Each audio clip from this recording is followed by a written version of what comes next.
Australia के Melbourne में BJP के स्थापना दिवस पर लोगों में उत्साह। बीजेपी समर्थकों ने निकाली कार रैली, लगाए मोदी मोदी के नारे। नेपाल के काठमांडू में राष्ट्रीय मुक्ति आंदोलन के सदस्यों का प्रदर्शन। जातीय पहचान और पुलिस चार्ज पैटर्न के आधार पर राज्य का दर्जा देने की मांग को लेकर जताया विरोध। इजरायली हवाई हमलों के बीच गाजा में पहुंचाई गई सहायता, पैराशूट से भेजी गई मानवीय मदद। इजरायल सेना ने लेबनान में किया हमला, अरनौन गांव में एक होटल हुआ क्षतिग्रस्त। दक्षिणी गाजा में घुसे इजरायली सैनिक का खान यूनिस में आतंकियों के बुनियादी ढांचे को नष्ट किया, हथियार भंडारण केंद्र को तबाह किया गया। गाजा पट्टी में लगातार भेजी जा रही है मानवीय सहायता। अमेरिका और उसके सहयोगियों ने पैराशूट के जरिए गिराए खाने के पैकेट। रूस और यूक्रेन के बीच जारी के हमले, रूस ने खार्किव पर किया मिसाइल अटैक, 6 लोगों की मौत हुई।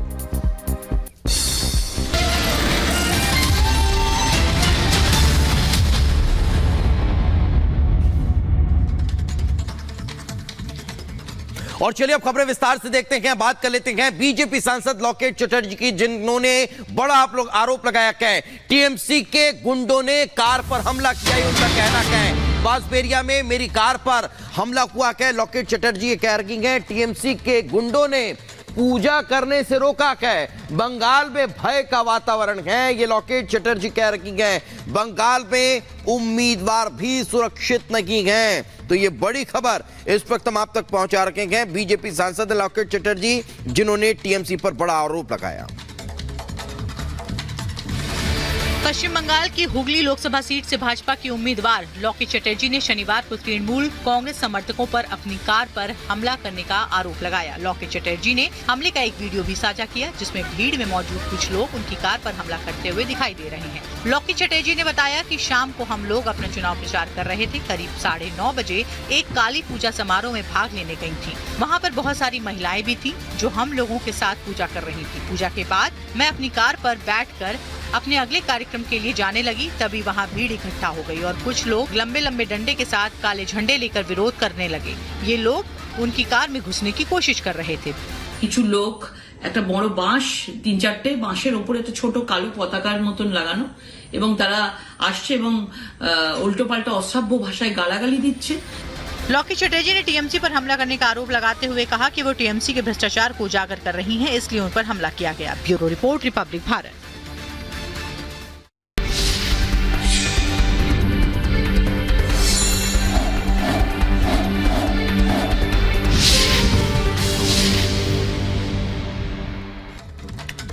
तो 2024 के चुनाव को लेकर कांग्रेस अपना घोषणा पत्र जारी कर चुकी है। कांग्रेस के घोषणा पत्र को लेकर भारतीय जनता पार्टी लगातार उस पर तंज कस रही है, उसे निशाने पर ले रही है। प्रधानमंत्री नरेंद्र मोदी ने कल की चुनावी जनसभा को संबोधित करते हुए कांग्रेस के इस घोषणा पत्र को मुस्लिम लीग की छाप बता दिया है। प्रधानमंत्री नरेंद्र मोदी ने कहा कि कांग्रेस के इस मैनिफेस्टो में मुस्लिम लीग की झलक नजर आती है। देखिए रिपोर्ट।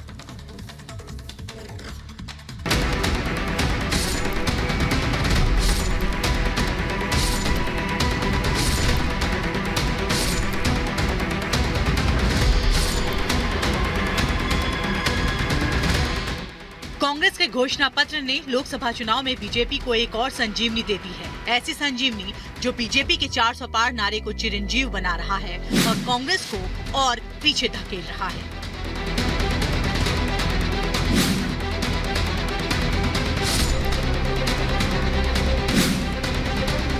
कांग्रेस 2024 के अपने मैनिफेस्टो को अब तक का सबसे अच्छा घोषणा पत्र बताने में जुटी है, तो वहीं बीजेपी घोषणा पत्र पर कांग्रेस को जमकर लताड़ लगा रही है।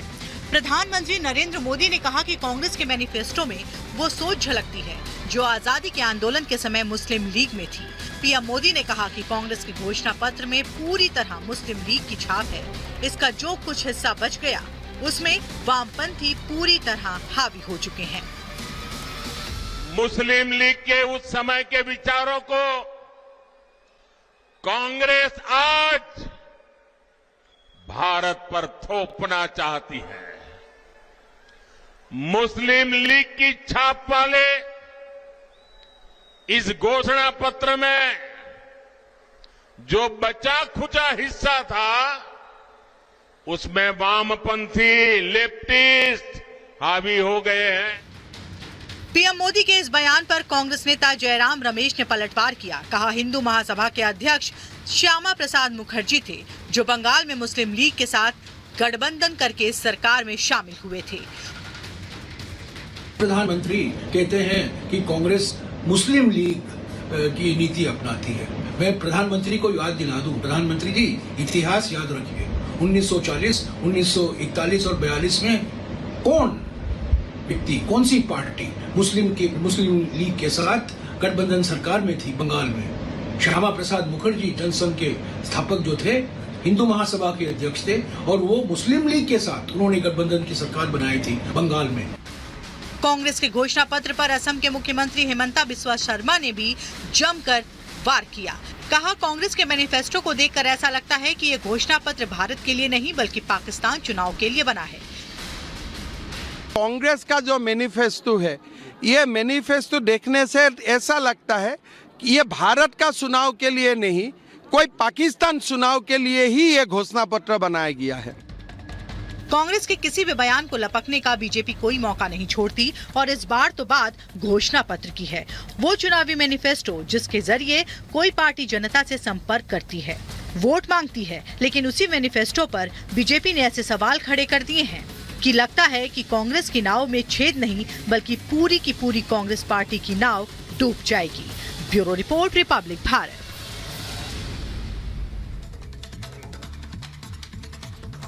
आगे बढ़ते हैं। माफिया मुख्तार अंसारी की मौत के बाद सपा अध्यक्ष अखिलेश यादव आज उनके गृह क्षेत्र पहुंचने वाले हैं। देखिए रिपोर्ट। सपा प्रमुख अखिलेश यादव आज माफिया मुख्तार अंसारी के घर जाकर देंगे श्रद्धांजलि। माफिया मुख्तार अंसारी की मौत के बाद शोक जताने वालों का तांता लगा हुआ है। सूत्रों की माने तो अखिलेश मुख्तार की कब्र पर जाकर फूल भी चढ़ा सकते हैं। अखिलेश यादव ने मुख्तार अंसारी की मौत के बाद सरकार पर निशाना भी साधा था और सुप्रीम कोर्ट के जज से जांच की मांग की थी। मुख्तार अंसारी की 28 मार्च को बांदा जेल में हार्ट अटैक के बाद मेडिकल कॉलेज में मौत हो गई थी। मुख्तार के परिजनों ने जहर देकर मारने का आरोप लगाया है।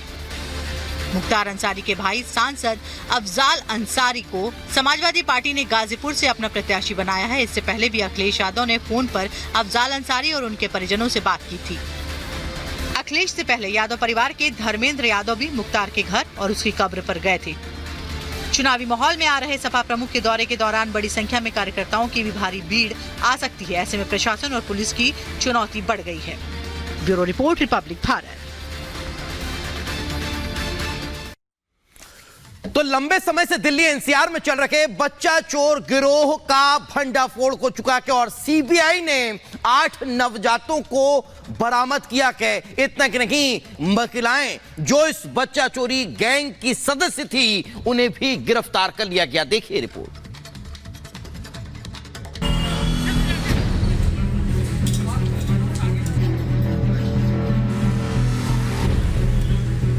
बच्चा चोरी गैंग का पर्दाफाश। दिल्ली एनसीआर वालों सावधान। अस्पतालों से चोरी, 8 बच्चे रेस्क्यू। राजधानी में मचा हड़कंप। सीबीआई का ताबड़तोड़ एक्शन। दिल्ली एनसीआर में सक्रिय शातिर बच्चा चोरी गैंग पकड़ा गया है। सीबीआई ने दिल्ली एनसीआर में एक्टिव मानव तस्करी गिरोह पर स्ट्राइक की है। शुक्रवार और शनिवार को सीबीआई ने ताबड़तोड़ छापेमारी की, जिसके बाद सीबीआई को मौके से चुराए गए 8 नवजात मिले, जिन्हें तुरंत रेस्क्यू किया गया। चाइल्ड ट्रैफिकिंग मामले को लेकर सीबीआई की टीम ने शुक्रवार देर शाम दिल्ली की कई लोकेशन पर छापेमारी की, जहां से 7 से 8 नवजात बच्चों को रेस्क्यू किया गया और कुछ लोगों को गिरफ्तार भी किया गया है।